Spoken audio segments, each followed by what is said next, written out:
Hola, ¿qué tal? Buenas tardes, Canarias. Gracias a los organizadores por la invitación a esta presentación, esta participación en el importante evento del Congreso de Sociología y Antropología del Turismo. Eh, Espero que todos se encuentren muy bien y que mi conexión de internet resista la transmisión. Eh, Empiezo de inmediato para poder estar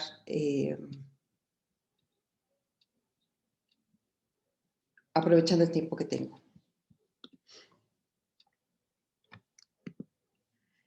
Esta imagen me parece que es bastante ilustrativa de la gran brecha que se establece en el comportamiento de las llegadas de turistas internacionales, que es uno de los indicadores más relevantes, ¿no? Más enunciados para distinguir al sector turístico y a su comportamiento. Y nos ilustra bastante bien la diferencia que se estableció en el 2019 del 2020, lo que significó un cambio de 1.500 llegadas de turistas internacionales a 381 al cierre del año pasado. Esto representó un menos 74%, lo que significa realmente un casi cumplimiento del peor escenario generado por la Organización Mundial de Turismo en su perspectiva de la trayectoria que se iba a seguir para el comportamiento turístico a lo largo del año. El impacto lo tiene traducido, lo tiene visibilizado la Organización Mundial del Turismo justamente a través de este importante indicador de llegadas internacionales y el clásico de la pérdida de ingresos turísticos, del gasto turístico.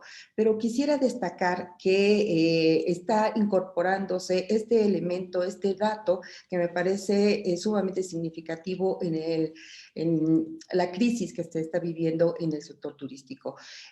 Aquí se establece una estimación de entre 100 y 120 millones de empleos directos del sector en peligro. La Organización Mundial del Turismo está haciendo una investigación para poder estar teniendo mayor fundamentación, mayor conocimiento sobre qué es lo que está pasando en términos de los empleos, pero entiendo que aún no está concluida, o por lo menos todavía no está puesta a disposición en la página. ¿Cuáles son los principales factores que en este momento están deteniendo la recuperación del turismo? Según las investigaciones realizadas por la OMT, se destacan tres: las restricciones de viaje, la lentitud en la contención del virus y las condiciones económicas. Y me voy a dar a la tarea de comentar brevemente cada uno de estos. En relación a la parte de las restricciones, elegí este índice de restricciones gubernamentales por COVID-19 que está trabajado por un grupo de la Universidad de Oxford, en el que a través de mapas, de Mapamundis, nos están revelando, nos dan a conocer cuál fue el nivel de restricción que a través de un índice compuesto de varios indicadores, por ejemplo, el cierre de escuelas, el cierre de centros de trabajo y las prohibiciones de viaje, tanto al interior como al exterior de todos los países. Vemos que para marzo, el 1 de marzo, todos recordamos confinamiento, estas primeras noticias que llegaron en relación a la expansión del contagio en China y en Italia, que fueron los primeros lugares en donde hubo este tipo de restricciones, pero un mes después encontramos que prácticamente todos los países cierran, ponen al máximo las restricciones para poder hacer cualquier movilización al interior de sus países. Esta es la gráfica que revela la condición del día de ayer, del 15 de febrero, y podemos ver que ya aminora el índice de restricciones, particularmente en Rusia y en gran parte de África, en algunos lugares de Medio Oriente. Sin embargo, el caso de China, el caso de Europa y el caso de América siguen en alertas altas.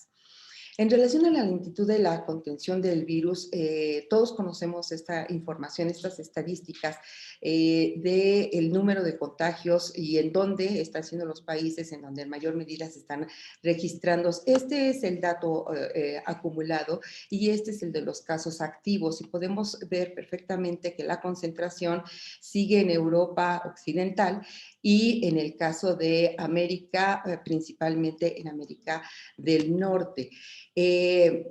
Justo la expectativa se encuentra en este momento en las vacunas, ¿no? En la vacunación de toda la población para poder estar conteniendo la expansión del virus. Sin embargo, al momento, los registros de vacunación empiezan el 13 de diciembre y ya al momento la estadística revela que solamente 2 personas de cada 100 en el mundo han sido vacunadas y muchas de ellas con la primera dosis. En ese sentido, se aprecia que este proceso de vacunación para la gran parte de la población se va a prolongar a lo largo de todo el año. Aquí algunos calendarios de vacunación que revelan esta perspectiva para el caso de Washington. En el caso de España está previsto que para el segundo semestre del año es que la gran cantidad de población puede estar ya vacunada, y en el caso de México se está pensando que hasta marzo del 22 se podrá cubrir el resto de la población. Entonces, esto nos revela realmente una gran lentitud en relación a las expectativas de que el contagio ceda de manera importante, al menos durante este año. Hay una lentitud tanto en la producción, porque apenas se están generando las vacunas ¿no? a gran velocidad por la demanda masiva que están teniendo, pero también hay una complejidad en términos de la distribución de estas vacunas para poderse aplicar en los distintos países. Esto está generando una nueva desigualdad, una desigualdad que acentúa la desigualdad de salud que ya se tenía a nivel mundial, puesto que en este caso los países ricos están acaparando, están comprando masivamente las vacunas y están para cubrir a toda su población, y están dejando poca producción, por lo menos producción inmediata, para que los países pobres puedan estar recibiendo estas vacunas y también conteniendo la pandemia. Tanto es así que se ha tenido que generar una iniciativa, la iniciativa COVAX, que pretende asegurar cierto porcentaje de vacunas que sean enviadas a los países pobres del tercer mundo periféricos.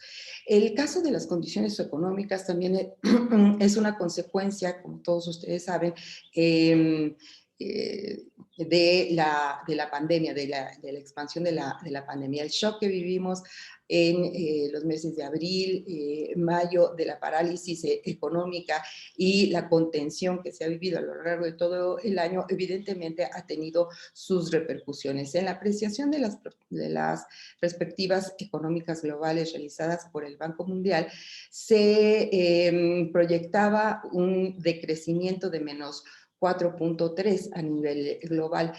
Afortunadamente, la cifra no llegó a esos niveles, fue menor en un menos 3.5. Sin embargo, aquí lo importante es el desagregado, el comportamiento que cada país está teniendo en relación a, por lo menos a este indicador del Producto Interno o Bruto, que nos está revelando la condición económica, ¿no? Ciertos elementos de la condición económica de cada país. Esta cifra de menos 3.5 se logra, y no se cumple la anterior, se logra en parte gracias a los países que sí obtuvieron un crecimiento durante el 2020, que es el caso justamente de China, que logra tener un crecimiento sosteniendo su crecimiento de los años anteriores, por supuesto no en los mismos niveles, pero sí con un resultado positivo, mientras que el resto de los países tienen pérdidas, tienen caídas fuertes. En el caso de las economías avanzadas, y aquí quiero señalar, empezar a hablar sobre el caso de España y el caso de México. En el caso de las economías avanzadas, España es el país que muestra un mayor decremento, una mayor baja de su Producto Interno Bruto con menos 11, y el caso de México para las economías emergentes y en desarrollo de menos 8.5. Y una expresión justamente de esta crisis de carácter económico es la pobreza, en una de sus caras más desoladoras, más angustiantes. La pobreza había estado disminuyendo hasta el 2017, que son los datos internacionales consolidados. Sin embargo, la pandemia pega directamente en su comportamiento.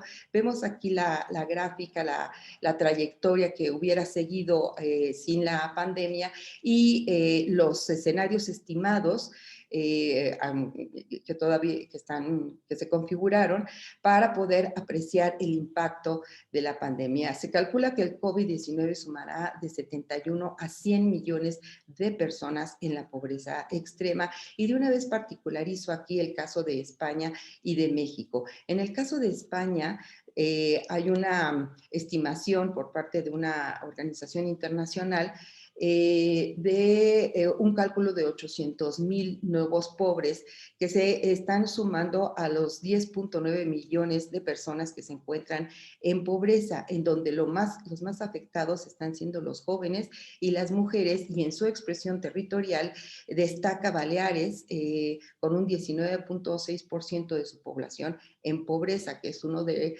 los territorios de mayor concentración de la actividad turística. El caso de México está obviamente magnificado. Se estima que puede alcanzar el número de nuevos pobres hasta 9.8 millones que se suman a los 70.9 millones de pobres que están calculados, lo cual representa más de la mitad de la población en México. El número de afectados, los grupos más afectados están correspondiendo a las mujeres, las niñas, los niños y los jóvenes, los adultos mayores, las personas con discapacidad y la población indígena y afro-mexicana, según datos oficiales. Regreso entonces al comportamiento de la actividad turística, a los escenarios futuros que está planteando la Organización Mundial del Turismo, en donde aprecia que será hasta el 2023 o 2024, cuando se alcancen, se recuperen los niveles alcanzados en el 2019 de esta tremenda caída. Sin embargo, no todos estamos empezando desde el mismo sitio, desde la misma plataforma. Para particularizar los casos de España y México, en el caso de España hay una caída de 83 millones a 18 millones de personas, lo que representa el menos 78.1, y en el gasto de 91 a 19 millones de euros, que también representa el menos 78.5, lo cual es por arriba de la media mundial. El caso de México no es tan acentuado. En México, la cifra del 2019 se contabilizó en 45 millones, que decrece a 24, lo que representa un menos 46%, y de 22, y en la situación del gasto, de 22,000 millones de dólares a 9.1, que representa el menos 55.1%. Sin embargo, es de destacar que los dos destinos país tienen una condición especial. Están considerados como destinos con alta vulnerabilidad o con uno de los destinos países de mayor vulnerabilidad, dado que tiene un alto porcentaje de su Producto Interno Bruto dentro del sector turístico. En el caso de España era del 12% y en el caso de México de 9%. En su reflejo en la condición de la ocupación y el empleo de estos países, encontramos que para España hay un cálculo de una pérdida de 622,000 ocupados de 19.3 millones que están contabilizados al cierre del 2020, y estos datos para el cuarto trimestre del 2020. La población en paro también aumenta a 3.7 millones con una estimación de 527,000 personas más al paro. En su expresión territorial, los territorios, vamos, las comunidades que en mayor medida se acentúa esta condición de la desocupación y del paro. Bueno, en el caso de la desocupación, del desempleo, es justamente Canarias y las Islas Baleares, que son lugares de alta dependencia económica del sector turístico. Y en el caso del paro, el sur y suroeste de España es en donde se concentran las mayores proporciones porcentuales, y también esto está repercutiendo en Canarias. Se dice que el empleo está, el empleo en turismo. Perdón, se dice que el empleo en turismo asciende a 2.2 millones de personas, lo que representa un menos 10.2. Estamos hablando que entonces serían unos 200,000, unas 200,000 personas menos, y una tercera parte de esta cifra de ocupados, según la cuenta satélite. El ERTES ha sido una medida, una de las estrategias estrellas más reconocida de la contención de que mucha gente se haya quedado sin empleo y caiga en la pobreza. La incertidumbre en relación a los ERTES, ustedes lo saben, es hasta cuándo van a sostenerse a lo largo de este año. El caso de México es obviamente mucho más dramático. La contabilidad en relación a la ocupación y empleo tiene otros componentes, como un importante sector de la economía que se encuentra dentro de la informalidad y dentro de la subocupación. Pero llamo la atención de ustedes en relación al sector terciario, que representa 33 millones de los 53 ocupados registrados al cierre del año pasado en nuestro país. De estos hay una disminución de 1.6 millones, de los cuales 800,000 salen directamente o están concentrados en el sector de restaurantes y de hospedaje, lo que da cuenta de que ha sido el sector económico en México más devastado en relación a la desocupación y al desempleo. En el caso de México no ha habido un programa de la magnitud de los ERTES. Ha habido, en mi opinión, una serie de paliativos para poder disminuir el impacto, como a través de créditos y de exenciones de impuestos a empresas, a través de despensas y pago de servicios directamente al personal. Y en fecha reciente se estableció un programa de becas destinado particularmente a los jóvenes, que son el mayor porcentaje de población que ha perdido empleos formales. Dentro de estos, bueno, la estadística en relación al empleo en turismo varía de acuerdo a la fuente. Según la Secretaría de Turismo está en 4.2 millones, y según el Observatorio Laboral de la Secretaría de Trabajo está en 3.8 millones, representando una pérdida de menos 2.4, que es una cifra que realmente se pone en duda. Pero en una expresión territorial, la disminución del personal ocupado se concentra fundamentalmente en territorios que tienen una alta dependencia de la actividad turística, como es significativamente el caso del estado de Quintana Roo, que ocupa el número 1 en el total de estados del país. Entonces, estamos hablando de que estas condiciones, de por sí ya había un empleo de carácter precario en México, que ha sido investigado, en el caso de Quintana Roo, que ha sido investigado por investigadores de la Universidad de Quintana Roo, como el doctor Palafox, y de la Universidad del Caribe, como la doctora Cristina, la doctora Escalona, que ya habían dado a conocer este impacto en los primeros meses de la pandemia. Doy solamente algunos referentes. Para mayo se consideró que 49,000 jóvenes habían perdido el empleo durante la pandemia.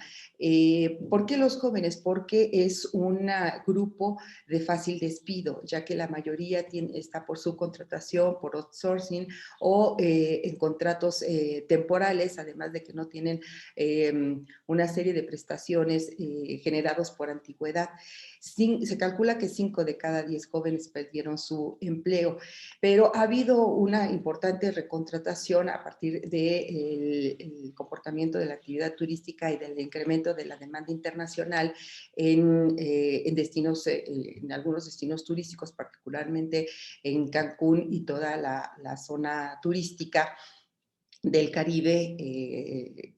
Esto sí está representando una contratación importante. Sin embargo, la recontratación está siendo en condiciones de subcontratación, ¿no? La noticia lo revela. Los jóvenes recuperan empleo, pero mal pagado y con horarios excesivos. También la implementación de una serie de medidas para en contra de la seguridad y del ingreso de un empleo formal, como es lo que se llama aquí el PCC, el permiso de contingencia COVID, que implica que un mes trabajas y un mes descansas, pero sin salario. Y el riesgo, ¿no? El peligro de que esto aumente a medida que vaya avanzando el año, depende del comportamiento, evidentemente, pero al principio, a finales del año en España, se preveía que las grandes empresas estaban ya con programas, con planes de despido a nivel general de la economía y en el turismo particularmente viviendo su drama.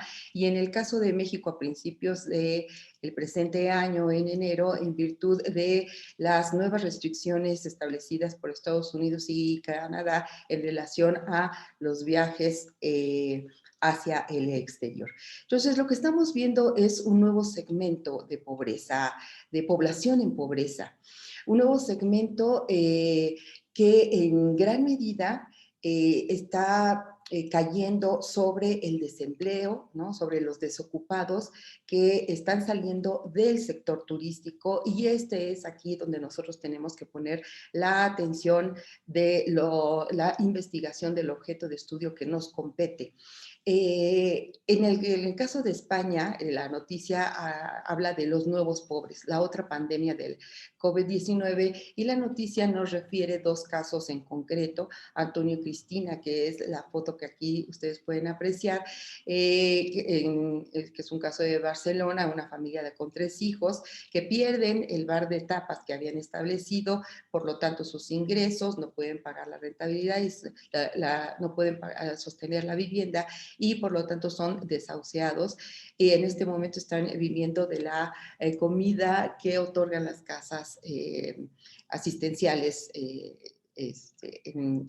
España, que entiendo han aumentado el número de donaciones de comida que se hacían hasta el año pasado. El caso de Regina, que sale de Mallorca para trabajar en los hoteles en Austria, y el que ya tenía un contrato, al llegar a Austria le cancelan el contrato, ella va minando sus ahorros para sostenerse y termina en un refugio, y también comiendo de la ayuda popular. Lo que dicen en estos grupos de organizaciones no gubernamentales es que casi la mitad de las personas que piden ayuda son nuevos pobres. Entonces estamos hablando de un segmento de población que está teniendo esta experiencia y que abruptamente el shock que ha tenido le ha quitado una calidad de vida que apenas el año pasado tenía y que era absolutamente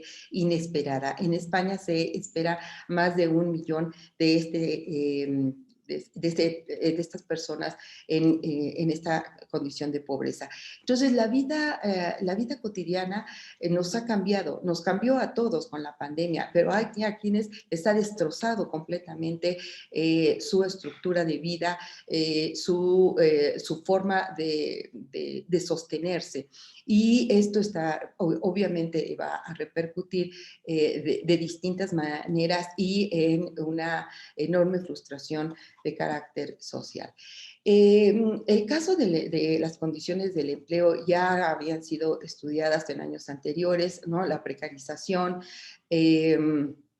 la vulnerabilidad, el empobrecimiento. ya eran elementos, es que aquí no me deja ver la pantalla, ya eran elementos que caracterizaban el empleo turístico. Esto ha sido caracterizado muy bien en lo que Ernest Cañada ha llamado el modelo de gestión, un modelo, prototipo de gestión laboral al que yo le voy a añadir de explotación, ¿no? Caracterizado por la externalización, las subcontrataciones, la inseguridad laboral, la multifuncionalidad, la flexibilidad salarial y la intensificación y especialización del trabajo.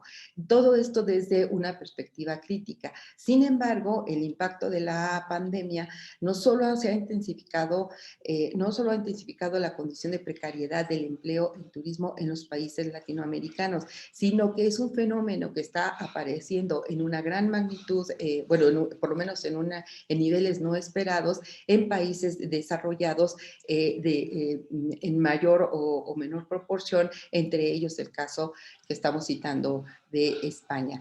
Y por supuesto esto va a tener repercusiones en sus estructuras socioeconómicas a corto y medianos plazos. Las investigaciones que ya se están publicando aluden a que aquellos países que tienen un componente importante o destacado dentro de sus economías, dentro de sus estructuras económicas, básicamente esto constituye actualmente una grieta en esas estructuras. La invitación así a los investigadores, a los especialistas, a académicos dentro de este congreso es que fortalezcamos las líneas de investigación sobre la desigualdad, la vulnerabilidad y la inequidad, que centremos nuestra atención en la precarización, en la vulnerabilidad social, en la pobreza, en la polarización, en los conflictos nuevos que se están generando, en la exclusión, la desigualdad, la inequidad, la pauperización de la población y la pérdida de la calidad de vida y bienestar en los trabajadores y las trabajadoras del sector, en los pequeños y medianos empresarios y en los grupos vulnerables, las mujeres, los jóvenes, las personas con discapacidad, adultos mayores, grupos indígenas, inmigrantes. Esto desde una perspectiva crítica, ¿no? Denunciando esta condición, pero también ofreciendo una serie o recurriendo a señalando, perdón, propuestas de estrategias de recomposición sociales a través de una serie de estudios que se fundamenten en la responsabilidad social, en la resiliencia, en la regeneración, en la diversidad, la equidad, la inclusión, la solidaridad, la sororidad, las redes de apoyo y la creatividad. Cito aquí el discurso, ¿no? La propuesta teórica de Maffesoli, uno de los principales teóricos de la vida cotidiana y del imaginario, cuando expone la parte de la transición de la era moderna a la posmoderna y la gestación de la cultura posmoderna, claro, de largo trayecto, ¿no? Sin embargo, él comenta que en la mutación de la sociedad, de esta transición de lo social a lo societal, pues estamos pudiendo observar cambios de valor, ¿no? Los cambios de valor, el rasgo que yo quiero destacar aquí en relación al cambio de valor es esta reconsideración del yo, del individualismo hacia el nosotros, hacia la colectividad, hacia darle valor a los grupos tribales, al comunitarismo, los grupos tribales, muchos de ellos urbanos, al comunitarismo, a través de la solidaridad y del intercambio. Es ahí en donde me parece que nosotros también podemos poner la atención y no nada más la atención, sino mayores alcances dentro de nuestro trabajo académico para poder estar accionando o estableciendo vínculos con otros actores para poder accionar mejores expectativas de reconstrucción social.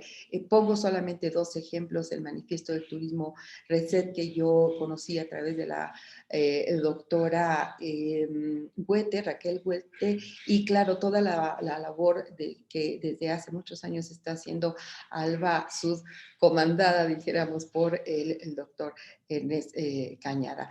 Es entonces que llamo a la sensibilidad de todos los investigadores para estar atendiendo este nuevo objeto de estudio y estar haciendo alguna aportación, colaborando a un mejor desarrollo, ¿no? A una superación de este grave problema de la crisis del sector, contribuyendo con nuestro grano de arena. Muchas gracias.